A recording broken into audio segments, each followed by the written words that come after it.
If you've been following along with this project, you know we have a lot of plants in this garden here in Raleigh. So when I make a video that's the top 10 flowering plants or top 10 plants in the garden at any given moment, it's kind of hard to choose which ones. But Steph and I are going to do our best here to come up. Steph's going to have 5 and I'm going to have 5 of our favorites from the spring season out here. You know I have to start with something that's variegated. So all these chartreuse plants and variegated plants, I can't resist them. But this hydrangea paniculata just continues to be a real standout here in the garden. This one's called Yuki Gesho. It's fairly rare in the trade, but for no particular reason. It's easy to root, it's easy to grow. It should be widely available because it wouldn't be anything for any nurseryman to grow this one as opposed to any other hydrangea paniculata that they're growing. Typically we think about showing off hydrangeas when they're in bloom, but this one we show it off while the spring new foliage is coming out on it. This one can actually, because we're mainly using it for its variegated foliage and not so much for the flowering. I mean, it does flower. The flowers are 2 things. The flower clusters tend to be a little smaller and then they're white. And on this white variegation, they don't show up quite as well. They do have all the flower parts and the pollinators are on them, which is kind of nice when it is in flower, but it won't flower till summer. But we can actually just reset prune this one to the ground in the wintertime if we wanted to every year and just let it come back to about this size each year because we're really just growing it for this foliage. And it'll still bloom regardless. These bloom on new growth, but I think probably the perfect strategy for this plant is actually late winter, cut it to a foot tall and then let it flush back out, and it'll do this all season. This white variegated plant like this, these are hardy in like zones 3 to 8. So the further north you go with this plant, the more sun it's going to be able to take. But down here in zone 8 in Raleigh, we have it in the afternoon shade. Otherwise, this white variegation would definitely get burned. So keep that in mind. It's getting good sun. Sun's about to come up over the house right now, and it'll be in direct sun throughout the morning till about 1. And then it's in the shade in the afternoon, which probably stretches it a little bit. Probably would have a few more flowers if it was in a little more sun, but I have to do that, otherwise it would burn down here in the south. But that's number 1 on my list. Let's find out what's number 1 on Steph's list. Look at this amazing pop of color. This gorgeous scarlet colored shrub is a Luton Rouge Barberry, and it is just eye-catching. It's a low doming shrub. In 3 years, we've got it about 1 foot tall by about 3 feet wide. Never done any pruning on it. It is just a phenomenal shrub. Great for an accent, obviously, in the landscape. We've got it playing off of this gorgeous Lucky Charm boxwood, Pittosporum, the Everillo that's filling in right now, and of course the gorgeous Loropetalum to the side of me. Great plant, great dwarf mounding habit. It's super hardy. So basically everyone watching almost can grow this. Hardy from zone 4 to zone 10. What an amazing plant. It's drought tolerant. It is somewhat deer tolerant. It says it's deer tolerant, but you know, then we hear that barberries get eaten. So we've never had it nibbled on, but it's a gorgeous addition to our landscape. I don't know what else to say except for try it if you've got a sunny location too. More color in the sun. And we love it. So that's my first plant. I figure I'll talk about what has been one of the stars of this garden since we started it. Sometimes you hit the right plant in the right place. And this plant has been that plant. This is Golden Falls Redbud, has just been one of the star performers here in the garden. We had a giant limb with a crack in it that I cut off a few weeks back, if you follow along with the channel, but it hasn't slowed it down at all.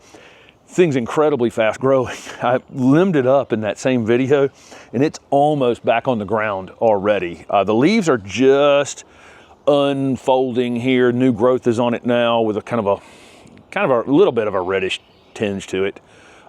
This one doesn't bloom particularly well for us. I mean, it gets some flowers, but it's not a big bloomer. But you can see how small this new foliage is, and then it just gets bigger and bigger and bigger. And I don't think there's a leaf on it yet that's fully sized up. So the leaves just become pretty massive in time. This one's so layered and so thick now, I do need to do a little bit of pruning on it. I need to lift it back up off the ground again. It's permanently staked. Said that. Got a very large stake down the middle of it. In the winter time, we can get in there and put new ties on it and get it back in good shape. Because this thing, I found that it just bends over. And it's, even with it staked, it still has a slight bend up at the very top of it.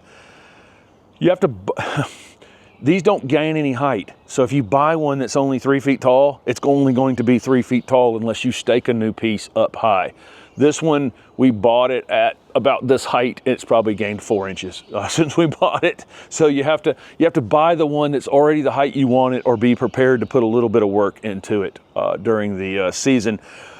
But you know, this garden has a lot of things that are, you know, would be considered kind of rare or just not produced widely in horticulture. Just some cool things that we like that we've found over the years. This one's pretty common. This one is out in the trade. It's, you know, you can find this plant pretty easily, pretty readily. It's hardy in zone 5 to 9, and part shade is kind of best. I think the more sun, you know, the further north you go, but down here as you get toward the south again, we have this very tall trees on this back line, so this thing's in the shade by around 2 o'clock in the afternoon. It starts to cast a shadow over this garden. We also planted other things around it pretty close to shade the roots. It's one of those things with redbuds. They like to grow on the edges of woodlands where their feet are down in the shade a bit, but the top of the plant's out in the sun. So that's kind of what we kind of reproduce here in the garden. It's kind of like, well, where does it grow? Where is it happy? And then find that place, right plant, right place. And we happen to pick it for design and for, you know, the health of the plant here. So I'm standing in front of a banana shrub hybrid. We've talked about this shrub a bit. This is probably one of my least likely to pick shrubs, because I don't normally, I'm not drawn immediately to hedging high shrubs or things like that as far as my favorites. But this has been an amazing spring for this. In all honesty, Stella Ruby, as it is, Stella Ruby banana shrub or Magnolia is a little harder to grow in a nursery situation in a pot. So you might see some that don't look their absolute best. I've seen a lot that do, but some don't look their absolute best. But once they get in the ground, they are off to the races. And they're beautiful. It is such a gorgeous, lush, evergreen foliage, great shape. You can use it for a specimen plant, hedging, mixed border, mixed screen. It's just a beautiful sentinel in our landscape. It is about done blooming, but it bloomed for probably a good month or so, and I'm fairly certain that the neighbors wondered every night if I was baking banana bread, because it had, the older it's gotten, the more pronounced the aroma is, and it's a wonderful smell. I wasn't sure I'd like banana just for a month in our garden, but it's been pretty great. And it's right next to the screened-in porch, so we can sit in there and eat our dinner and smell the Stella Ruby Magnolia. Beautiful plant, hardy from zone 7 to 9, likes to have the full sun to part shade. We're getting closer to sun towards the top, but we do have it in a fair amount of shade. I think it gets maybe 10 to 15 feet by 6 to 8 feet wide. Such a beautiful plant this spring with its, mauve colored flowers. I didn't really talk about what's making that banana fragrance. And they're mauve colored. It's about done, like I said, but I made it fall apart. But it's sort of a mauve color, and they're small. But you know, once it's blooming in full, they're definitely somewhat pronounced, but it's the aroma that catches you the most. Beautiful plant. I will tell you that purple doesn't show up on the camera as well as some other colors, so this may not show up quite as vividly purple as it actually is. This is a clematis called Tygera. It's one of, I had this at the old house, and probably within 6 months of putting it in, I sold the house, and I probably should have popped that one out of the ground and brought it up here, but we were able to get another one. Was this planted this spring? Or it was fall maybe when it was planted? I don't even remember. Was it planted? It was, oh, was it all the way last spring? Oh, okay. So all the way in last spring, we planted this one, and this is the first year we're growing it up this kind of guide wire up the pole here. It was planted at the base of it last year, didn't put on really any growth last year, but this year it's managed to come up about 3 feet. You can see the other flowers down below. The interesting thing about this one is it starts off with this really kind of formal double flower. These flowers have aged quite a bit here. But what I've been, one of the most interesting things about it is that later on, there are single flowers on it. And it did the same thing at my other house. You see how it has the single flower on it? The initial flowers are always like this, and then they, you know, the later ones are singles like that.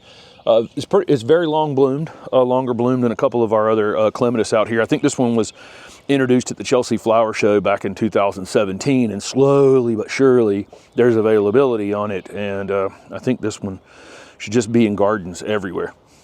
You know, I picked 5 plants, and I told Jim what my 5 plants were, and we walked by Rose's Blush Blueberry, and he said, "I'm surprised you didn't pick this one." And I was like, oh, I have to pick this one.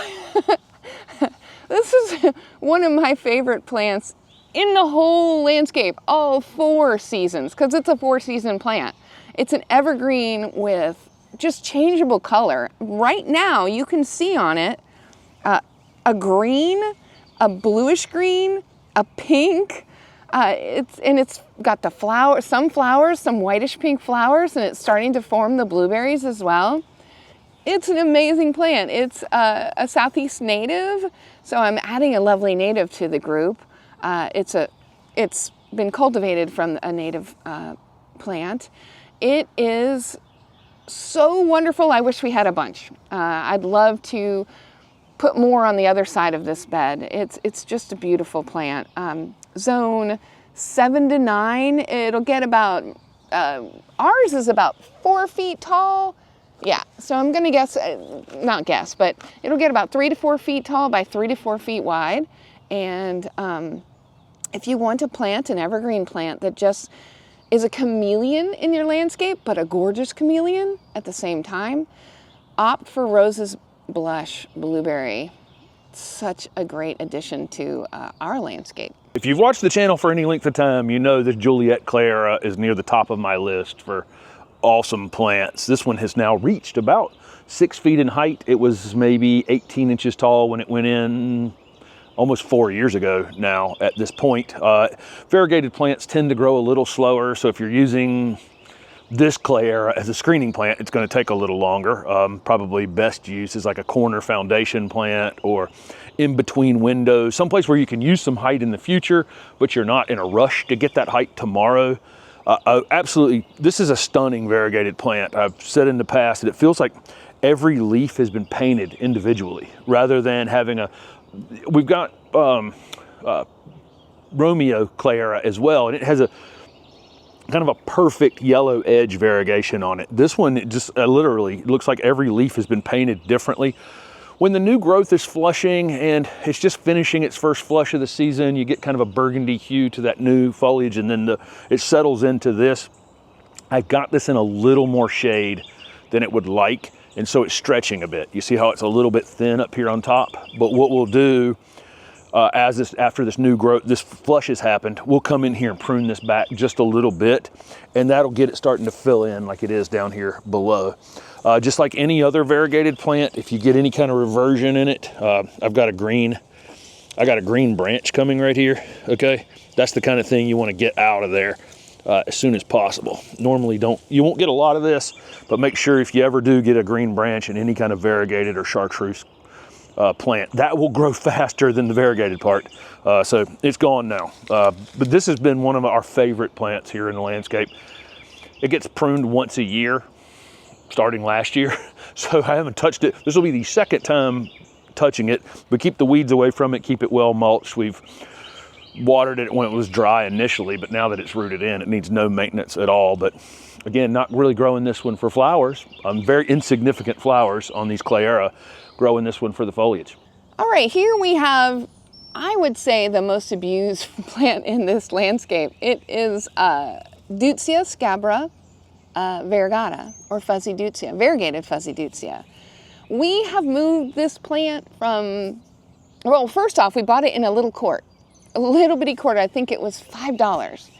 And we have made the most of it, but we've moved it from containers to one area of the landscape to another area. And then when it was smaller, we had annuals all on top of it. So it's really fought for its ability to be in this landscape, and it's earned it. It's so beautiful. The new growth, it's deciduous, but the new growth in the spring season comes out with its most pronounced variegation. It'll remain variegated for the whole season, but it'll lose some of it for certain. It's a very long bloomed shrub. You can see the white blooms right there, pollinator friendly. So what else can I say about it? It has a gorgeous weeping form. Our experience is that it doesn't get quite as large as the species Deutzia scabra, that's not the variegated one. That said, to get 6 to 8 feet, this one grows pretty slowly, and obviously we can maintain it at quite a smaller size. We wouldn't meatball it. We would go in and do individual pruning instead of doing that to keep this weeping form. But it really makes a statement right next to the front door. It's just a beautiful plant. And hardy zone 5 to 7 to 8. We're in 8A now, so we're right on the cusp of being too warm for it, but we haven't had a problem yet. If it does start to struggle, we might have to move it to a semi-shade area for one more move for this plant that is determined to be in our landscape. Such a beautiful plant. Hey, buddy. All right, so you can see Griffin looking out at us from the screen porch. We planted this Spiderweb Fatia like 3 years ago, and I planted it in November. Didn't follow my own advice about marginal plants, and it got just creamed. But over the last 2 seasons, it's managed to come out of that, and it has put on about 2 feet of growth already this spring. This is a flowering plant, and it flowers in the fall with these alien-like flowers on it. The pollinators absolutely go crazy for. But you'll notice I haven't really picked in this video a ton of just plants that are just for flowers, that cover up completely in flowers or anything like that, because there's so many different ways to get color introduced into the garden Steph picked a purple foliage plant, and I've picked a couple of variegated plants, and 3 variegated plants, and so we can get color into the garden in a lot of different ways. This is an evergreen for us. It's hardy really zone 7B to 9 or 9, maybe into 10. Love the variegation on this. This plant does a lot of different. I see this plant for sale sometimes, and I see 8 different variegations on it. When this plant's young and it's newly rooted, it seems to be a little all over the place. But mature, this is pretty consistent what I see on leaves on this particular plant. But again, when you first get it, it might have white over here and white over there, and some just kind of be all over the place. But again, as they mature, this is more of a speckling of white on Spider's Web. Love this plant. It's under our windmill palm here. It needs, even here in zone 8A, I've got it in a slightly protected space up against the wall. If I had this out in the winter wind, it's definitely going to get some, occasionally, there'll be a winter that would definitely hurt it. So that's the reason we have it over here. There are green Fatia. Fatia get big. Fatia japonicas can get 10, 12 feet tall if you let them, and we've seen plenty of them that big around the city. This variegated one's going to grow slower, but ultimately is going to get that big if I let it. So I can come in here right now and take off this new growth and just let it flush out again, and then it'll get to about this height over the course of the season again. But Spiderweb Fatia definitely near the top of my list for just a spring show-off. So I've picked several flowering shrubs, but I want to go ahead and pick this gorgeous conifer. I'm wearing my conifer collector t-shirt today, and I'm definitely a conifer-centric person. I just love this plant. This is an Isley plant, introduction to the United States, and it's beautiful. We went to Isley Nurseries in Boring, Oregon a couple years ago, and it was, if I had a bucket list, that would be on my bucket list. It has gardens that you can't capture on film. We tried, and there is a great video of a tour, but the colors just, in person, just are incredible. And this one does not, adheres to that as well. What a gorgeous golden color. One of the great things about this golden Joy Juniper is that it retains this golden color pretty well during the whole season. It doesn't start to get dull as the season progresses. This plant has also been abused a bit. I guess I'm picking a lot of abused plants, but this year we've taken away the lantana, so it won't have as much competition for light and water and everything else. So beautiful plant. It tends to be about up to 3 feet tall and about 6 feet wide eventually. Most of you can grow it from zone 4 to 9. A great drought tolerant evergreen, just great accent, ground cover on a slope, a beautiful accent in anybody's landscape from zone 4 to 9. So beautiful, and I would like more of these as well. Thank you guys for listening as we've talked about our favorite plants that we've had this spring. Not all bloomers, but quite a few bloomers as well. Thank you for watching.